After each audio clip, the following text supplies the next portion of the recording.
आज हम कक्षा 2 के लिए हिंदी विषय का प्रतिपादन कर रहे हैं। हिंदी विषय में व्याकरण है। सबसे पहले आता है संज्ञा। संज्ञा किसे कहते हैं? संज्ञा अर्थात किसी भी व्यक्ति, वस्तु, स्थान आदि का जो नाम होता है उसे संज्ञा कहते हैं। जैसे किसी व्यक्ति, वस्तु, स्थान के नाम को संज्ञा कहते हैं। इसका उदाहरण है जैसे राम, किताब, कुजनेर। अन्य उदाहरण हम लिख सकते हैं। कई सारे उदाहरण हैं। किसी का भी नाम बता सकते हैं, किसी भी वस्तु का नाम बता सकते हैं, किसी भी स्थान का नाम बता सकते हैं। सर्वनाम संज्ञा के स्थान पर प्रयोग किए जाने वाले शब्द को सर्वनाम कहते हैं।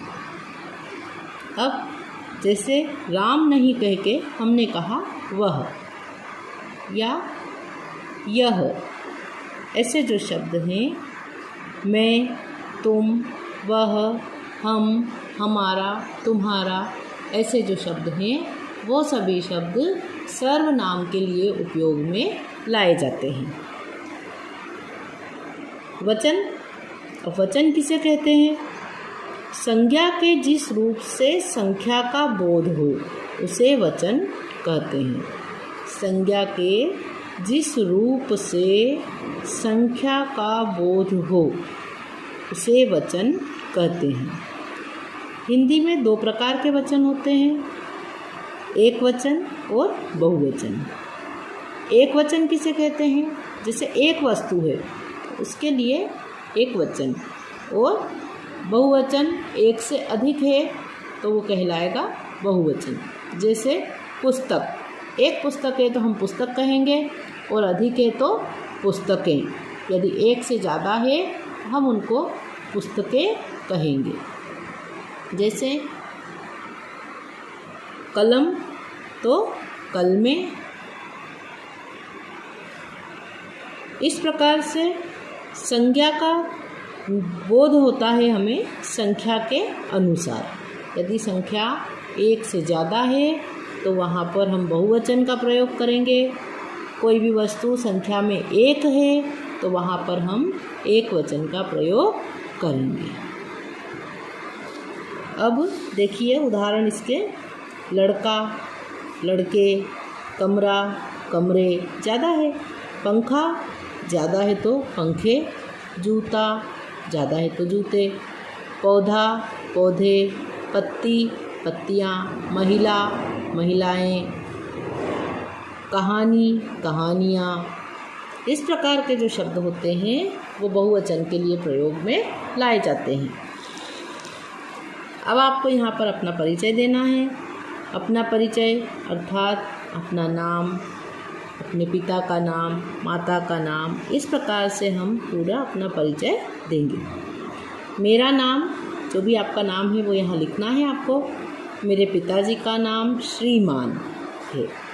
जो भी हमसे बड़े होते हैं हमेशा हम उनके आगे श्री लगाते हैं और अंत में जी लगाते हैं। जैसे कि श्रीमान राकेश जी शर्मा। मेरे माताजी का नाम श्रीमती। महिलाओं के नाम के आगे हमेशा मती लगाया जाता है। मेरी उम्र, आपकी उम्र कितनी है? मेरे परिवार, मेरा जो परिवार है वो संयुक्त है या एकल परिवार है? अब संयुक्त परिवार आप सब जानते हैं, जिसमें दादा, दादी, चाचा, चाची, बुआ, इस प्रकार से माता, पिता, उनके बच्चे, तो यह कहलाता है संयुक्त परिवार। और एकल परिवार किसे कहते हैं? जिसमें माता, पिता और उनके बच्चे रहते हैं, वो एकल परिवार होता है।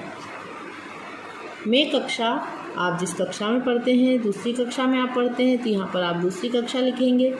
मेरे विद्यालय का नाम, हमें अपने विद्यालय का नाम लिखना है।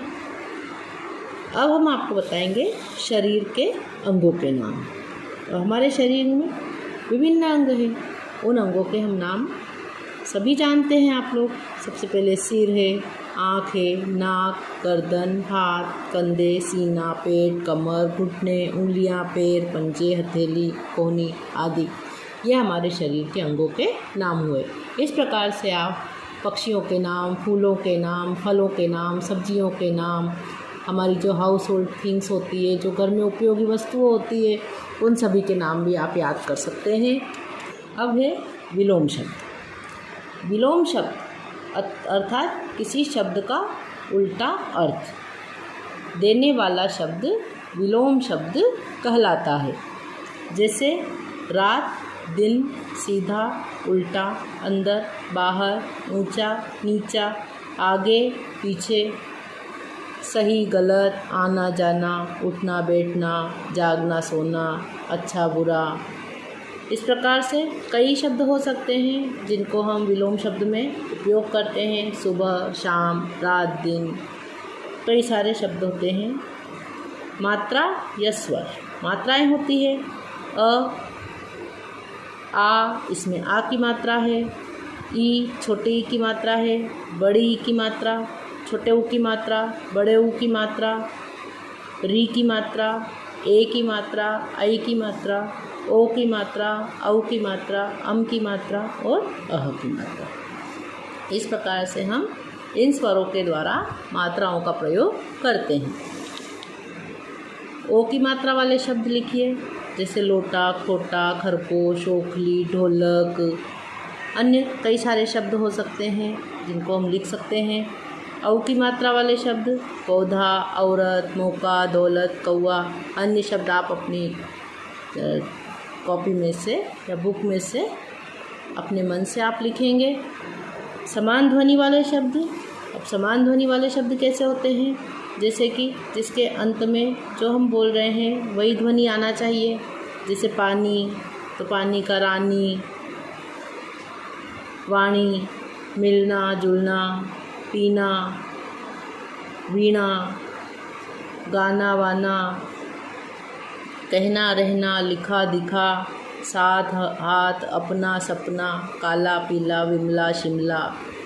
इस प्रकार से कई सारे शब्द ऐसे होते हैं जो कि समान ध्वनि वाले शब्द कहलाते हैं, जिसके अंत की ध्वनि पहले वाले शब्द से मिलती जुलती